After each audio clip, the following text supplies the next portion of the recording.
Welcome back, Nick Lenz, Comic Corner Classic / Non-Classic. It's episode 938, and Doubleshot number here 32. I haven't done one of these in a week because I've been busy reading the Case Closed manga. Yeah, there was a couple things I forgot to mention in my last video. Yeah, those of you curious of why I'm talking about here and not like another movie review. I forgot to talk about the awesome lines that Shatner and George Takei had, where the whole thing about firing a torpedo basically some asteroid survey stuff. Apparently, that's what the Enterprise was up to, even though Suicide was up to that too for some reason. Yeah, it's never explained why they changed that for. And their firing lines, like he was like, target that explosion, fire. And of course, they fire back and forth until the ship is destroyed. That was what I got to mention from last video. Okay, now this particular video, I have one Vertigo book and an Amara book. This Vertigo book is not as long as some of the other Vertigo book series I reviewed, like Fables, or not as long as Hellblazer. Now this is written by Brian Azzarello. Yes, the guy who does the Batman Damned miniseries, which is 2 issues in. I think a final issue is coming out soon.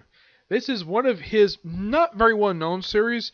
When we think of Brian, when we think of his Wonder Woman run or Joker or Luthor, Man of Steel, this is Loveless, Volume 3, Blackwater Falls. Those of you curious, so what the heck is Loveless? What is the series about? It's set like right after the Civil War in this town called Blackwater, which apparently was occupied by the Union in World War II during Civil War. And the main character series is a woman. Oh, because it's Vertigo. Do we see this woman butt naked? Yes, we do. For like one issue. Yeah, this might be me. And there's also a bit of racism in here over a bounty hunter who was black. Yeah, because he brought in a guy and, of course, the killing stuff. Yes, there's a lot of racist overtones in here. Now, this book contains issues 13 and 24. Yeah, this series did not last very long. It only lasted for a couple of years before it ended. Of course, they did jump ahead sort of in the future. Like Azzarello wanted to make this sort of like a time skip type of series, kind of like American Vampire is. But nope, the series just, and I think it was canceled due to low sales. Yep. Not a very long series per se, but it's actually quite interesting to read. Yeah, there's also a bit of sexism in here as well. Not much violence for a series under Vertigo. It's mostly a lot of foul language and a little bit of nudity, but barely any violence. Give this book a 9 out of 10. I might give it 9.5 because it's Vertigo. Next up is something a little more interesting. This is Longshot Saves the Marvel Universe. This was a 4-issue written series by Chris Hastings and artwork by Jaskospo Kamakali and Victor Calderon-Zarilla. Yes, Longshot. Making its first appearance at the end of the X Factor series by Peter David, though this is before a new X Factor. Yes, Chris Hastings, the same guy who wrote Gwenpool. I think he also created her as well. Yeah, this is basically how Longshot uses luck powers to slightly alter the universe in some ways. He also has his beautiful, smoking hot ex-wife, Dazzler, who is an agent of S.H.I.E.L.D. Yeah, that loosely ties what goes on in business when this is coming out. Yeah, it's an interesting little mini-series. Not much right at home about for this particular thing.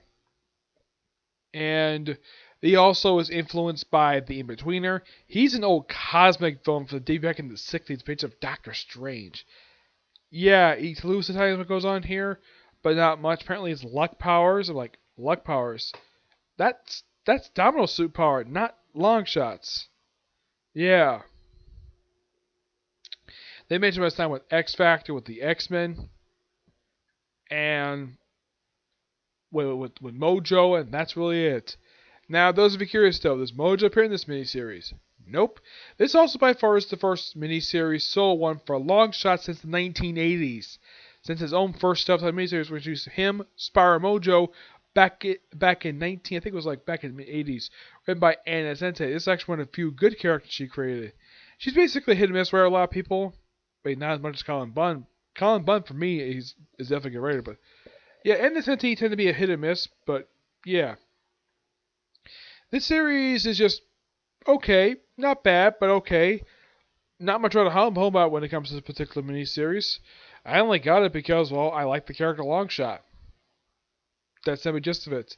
I'm going to give this book roughly a 8 out of 10. Yeah, it's just okay, but it's very short, which, for the way the premise of this miniseries is, Not surprising. Yeah. I mean, aside from Dazzler and Longshot and In-Betweener, nobody else appears any more like an issue 2. Yeah. So yeah, that's it for this particular review. I have a few other videos planned for today. I'm wondering if I got time to do them, because my next video I'm going to do is a review, a little bit later, review of the newest episode released for Fairy Tail. Yep. But to see you next review.